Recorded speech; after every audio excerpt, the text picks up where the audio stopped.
Hi guys, Harry Otis here, professional trader for 20 years now. Started my career in 2005, still alive in 2026. So today, June the 2nd, this candle right here, market keeps grinding higher. It's all about the AI bubble expanding, blowing up, blowing up, blowing up, getting bigger and bigger. So what do? Ride it, FOMO it, what? Well, we'll get to that soon. First, we always talk about the technical picture. Technical picture, guys, is bullish. We're at new highs. Nothing more to explain. Moving averages cleanly. Every moving average, short term, second to short term, 50 day, 200, everything stacking above. Technical picture, 100% bullish sentiment. Despite the fact that we went up today, the fear and greed index went down to 57. Crazy. Just shows you that it's mixed. We could literally, I don't know, if we go higher, we're going to drop down to fear as the market goes higher. Who knows? Okay, but it's because it's mixed. You know, the breadth is still at fear, and we have a lot of calls being bought. Look at the extreme greed on the put call range. It still bothers me.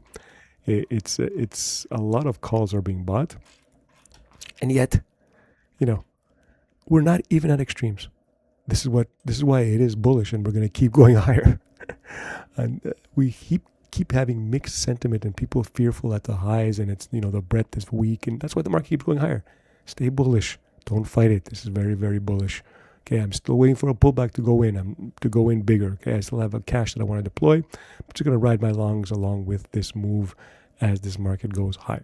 Okay, so let's get, of course, to the main event. The AI bubble expands. Okay, so today, what does this mean? Okay, we know we've seen semiconductors. Okay, we know that the SMH, boom, up to new highs. Okay, but why is it up to new highs? It's up 4% going to highs. Okay, and look.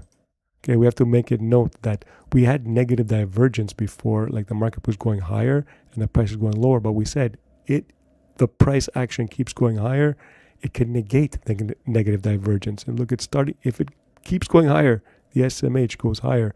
This will go into even higher territory. Therefore, the RSI will go into higher territory above 80, and that could negate this negative divergence, which is crazy to think of. But hey, it's the same story with a SPY. Okay, we have negative divergence that's almost going to be nullified if it keeps going higher. Okay, we have this RSI climbing. It has to go above 73. What is it right now? 72. Very close to nullifying the negative divergence. So very, very bullish. You want to stay the course, but we're talking about semiconductors. Okay, and today the big move was because of MRVL. Okay, if you look at MRVL, before we get to the news, I just want to say that it's up 30% plus today. Okay, it looked parabolic before, boom, gap up, parabolic. Okay, and what is it? Okay, it's because FOMO is fueling the AI stocks. It's this guy, Jensen Huang, said on Tuesday that MRVL is going to be the next $1 trillion unicorn. I guess it's a double unicorn. What would you call a $1 trillion company? Unknown, godlike unicorn. Okay, the stock surged 30%. Okay, and you're going to get these kind of moves only when the AI bubble narrative is working. Because the whole point is that this narrative is working. The AI bubble narrative is working. Okay, and you have offshoots of that. You keep seeing things like this, like why Lumentum and Coherent, they're up because, Jensen Huang spoke highly of MRVL here. Okay, and they sparked his comments sparked a broad enthusiasm for providers of optical components like LITE. Okay, Lumentum Holdings up. Okay, it's close to highs. It's not at new highs, but you have that. You have Coherent. What is it? COHR. Okay. That's what it looks like to me. New highs. Coherent. I'm not really familiar with this. I haven't played this stock, so I don't know, but it looks like every other stock. So to me, it's just you're getting these mega moves on these AI stocks on nothing. On Jensen Huang. Okay, I mean, MRVL is a good stock. I mean, it's printing money. Fundamentally, it's doing well. Its earnings, though, barely beat. Okay, it basically matched, but because we're in an AI mania, this is what's going to happen. Okay, so we're still in the middle of it. It's not over. Okay, it reminds me of NVIDIA. Okay, let's go back to NVIDIA and see the history of NVIDIA. Now it's trading at 222 bucks. But back in the day, before this, remember, at this point in time, it's split 10 for 1. So equivalently, it's trading at $2,220 pre-split. Okay, and this was NVIDIA. Let's go to NVIDIA back in the day right here. NVIDIA in 2022, there was a bear market, but as we were coming out of that bear market, which I think ended in December of 2022, NVIDIA was getting much, much higher, okay? And it had a great earnings report here. It beat by 18, and the AI craze started. So now it ripped above $300 a share. It's 30, but back then it was 300, okay? So it went to 370. And everybody's saying here it's going to short, but it kept going higher. Look at these crazy moves to 90, and it went to $1,000, $1,000. It's going to $1,000 in like a year from like 200. It's 5x. It's too much. And yeah, the pullbacks, but look, kept going higher. The narrative was still strong overall. It went to 1,500, okay, before having a serious correction. Okay, even 1,000. It went to 1,000. Yeah, it was right here. 1,000, almost $1,500 a share before correcting. Going back to actual 1,500, correcting. Here was where things were starting to get dangerous. But my point is that, and every piece of news pumped the stock higher. It meant that here we're still in the middle of the bubble. You never try to short a bubble. You want to go with it. Go with a bubble. Okay, so you want to be cautious when the bubble talk no longer works. But so far, it's still working. Okay, even NVIDIA now at highs, it's still working. Okay, we're not out of this. It's AI. The bubble's there. Okay, I'm not getting into it. I'm telling you.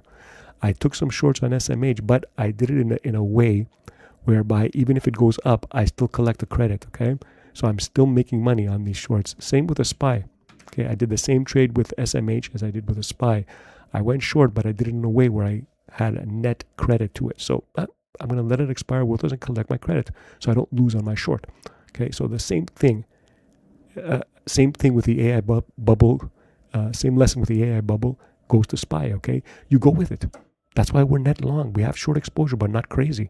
And we're going to make money if our short exposure dies or expires, quote unquote, worthless, but it won't expire worthless. It'll expire with us having a slight credit. Okay, so the lesson of the AI bubble, when you see stocks like this, is to go with it. Okay, like today is an example. We mentioned the stock yesterday, Palo Alto Networks. Okay, today it had earnings. Palo Alto Networks, where you can't really see it now, but you can tell from some of the news here. Look at Palo Alto beat their 3Q revenues rise. Their revenues were $3 billion. What were they expecting? 2.9. So they beat the revenues by a bit. And what about their earnings? Let's see here. Well, the EPS, they lost 22 cents, but that's like GAAP EPS. But if you look at the adjusted EPS, which they have here, the adjusted, they made 85 cents. So they beat by 6 cents. Okay, not great, not amazing, but look at the stock. After market is trading at 327, it closed at 297. So it's up about 8-9%. We don't know where it's going to open, but I'm just saying, like, even a mediocre type of beat, okay, was enough to generate a huge move, especially in a stock that is very, very mature. Cybersecurity, it's not exactly 100% AI, but it's AI adjacent. Okay, even AI adjacent stocks, AIA stocks, I should call them, are up. It just showed you we're still in the middle of the bubble.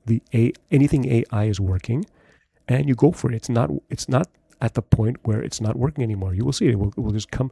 I mean, you should be taking profits along the way. You should have your own profit metrics on how to exit, but that's a whole case study on that, okay, on how to exit a trade, how to take profits. But the point is, right now, what I wanted to tell you guys is that the AI trade, the bubble expands. The bubble is expanding and it's working, so you want to go with it. Don't go against it. Okay, that's my point. I am waiting for a pullback before entering. I still have some AI stocks. I took some profits, which I didn't, but I'm still waiting. I still think there's going to be some kind of pullback. Look at the fear and greed index, right? Almost at neutral as we're going higher. A pullback will take us to fear. A small pullback of 3% will easily take us to fear. Okay, and I'm hoping I get a bigger one. I'm just waiting. Okay, if not, well, we'll just ride what we have. Okay, and I'd like to finish with gold. Okay, gold is still consolidating here. Nobody's talking about it. Everybody looks at the AI stocks. Okay, I'm accumulating some gold stocks here. I think it's at a point, if you put in the moving averages we mentioned yesterday, at the 200-day is very good. And it might even break down below the 200-day, get people to go short or dump their shares, okay? But I'd seen nobody's in this space. And yet we still have positive news continuing. Like more central banks are buying gold. Gold is being bought in Q1 at a fast pace, faster than last year. You have central banks that are technically not usual gold buyers buying, like Malaysia, if you will. There are a lot of like central banks right now. I don't have the article posted, but I'm doing it from memory, that a lot of central banks for the first time, and I think Mexico, not Mexico, I think a Latin American company, Guatemala, I think it is, they're buying new central banks that are not used to buying gold are actually buying gold for the first time ever. Okay, that's telling you something. The news is getting better, and yet nobody cares about it. That's why I like to go long here. It's like, going long before the AI craze hits mainstream. I think that's what we're doing here. Okay, so yes, I like it, accumulating gold, but it could still be weak for the next month-ish, let's say 2 to 4 weeks, I think, before going up, having that summer rally that I'm expecting. Okay, but yeah, it's the AI bubble. The AI bubble, the lesson is you go with bubbles, because right now it's working. Okay, but you don't do it stupidly. You have to wait. Okay, for me personally, I'm waiting for a pullback, but you have to have a logical, technical reason to go in. Okay, what is it here? LITE. Did it have a technical reason? Maybe as it was touching you can draw a trend line. As it was touching the trend line, you can buy it. Anything that is a reasonable technical reason to enter these stocks, I would. I'm not chasing. Okay. Anyways, this is just the first 2 days of June. Maybe this is fund flows coming in to drag the market higher. We could get a pullback at the end of the week. Who knows?